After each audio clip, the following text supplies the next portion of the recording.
Hey, good afternoon. It's May 28th. This is the conference committee for S.208. And we in the Senate asked to form this conference committee because we have some concerns with what was sent over from the House and the amendments that were proposed to our bill that we sent over to you. I mean, right off the bat, I feel like what was provided is essentially what law enforcement has testified to that they're doing already, which is developing a model policy regarding law enforcement identification standards. That was at least the testimony we got earlier on in the year.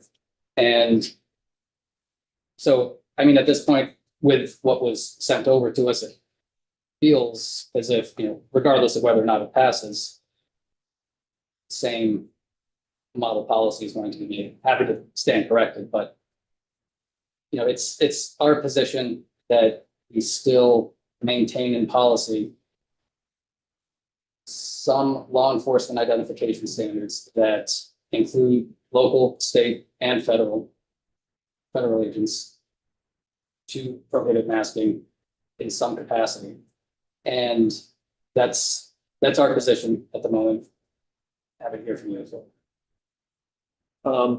So as you are probably well aware, the reason that we did this was wasn't just for the Ninth Circuit case. I think really early on when we first took a look at this, legislative counsel Sophie went over kind of the state of the constitutional issues at that point, and could look at the district court opinion at that point, which found this to be constitutional, essentially equating it to a traffic law, the masking law that is very similar there. But then the Ninth Circuit reversed that, and that caused us not just relying on the Ninth Circuit opinion, but that really said, all right, we need to look at this more deeply to see really where we think this is constitutionally. And we reached out and had conversations with Attorney General's office, with legislative counsel. We had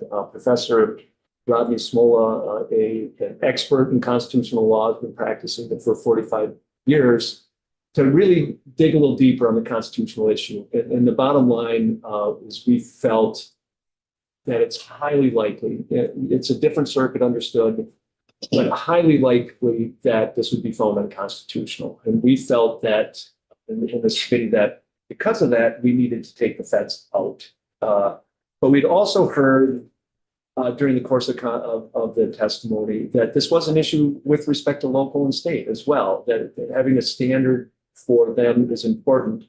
We did not get the impression that they were going to do a model policy until we all asked them to. And we did change it to the Law Enforcement Advisory Board as really being the experts, because I don't think that's what we had before. So that's where we ended with this, and we really feel that we should be putting our resources on defending our laws elsewhere where they're defensible. And I just don't think this one was defensible. Could be proven wrong. I don't think so, but and again, not because of just me, but because of the other input that I received from, for instance, Professor Smola.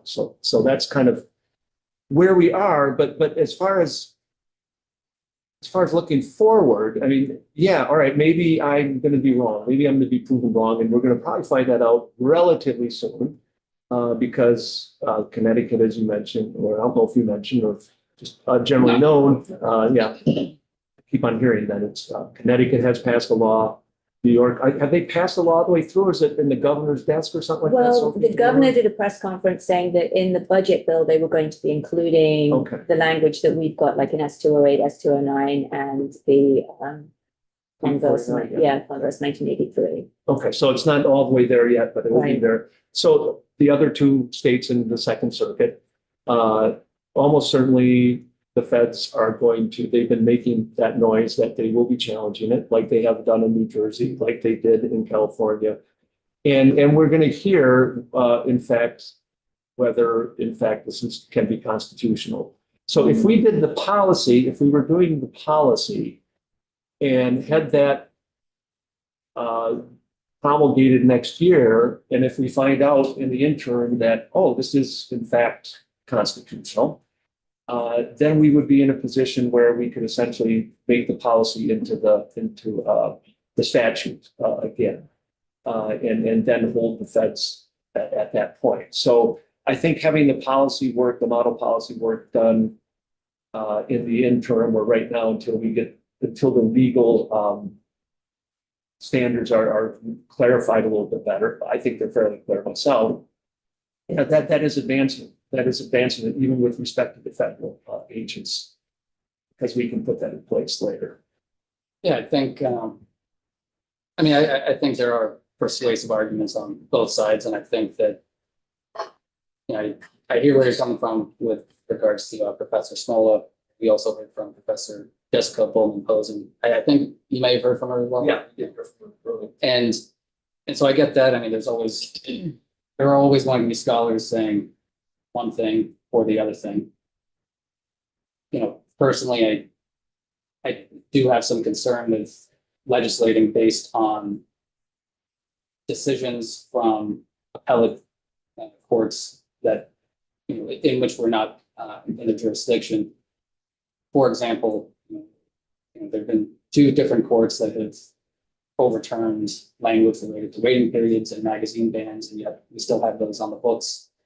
And so, you know, I think, you know, just relying on what has been established in the Ninth Circuit isn't the best way to go, but, you know, you've also heard from scholars, so I get where you're coming from.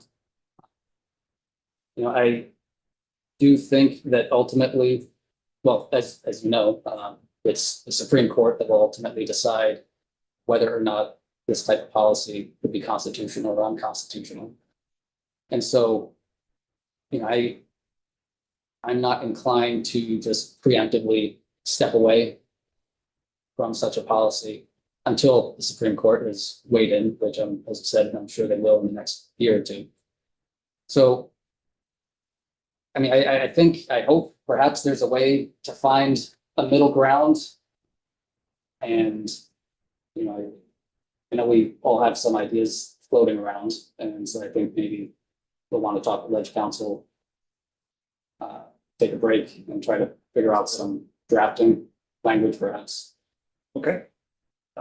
No, that makes sense. I think it's important for us to kind of set forth where we are right now, and let's see if we can figure out the path forward. Okay. I'm fine to do that. And should we schedule time to meet again this afternoon? Margaret's back on the 4th too. We are, but we're not gonna have a lot that we can do, so probably by 3:30 would be. Okay. out. Why don't we shoot for 3:30? Does that give legislative council enough time to work on it? That what it is? All right, I will do the best let's I say can. tentatively 3:30. How about that? Yeah, that sounds. And back here, And back, sure.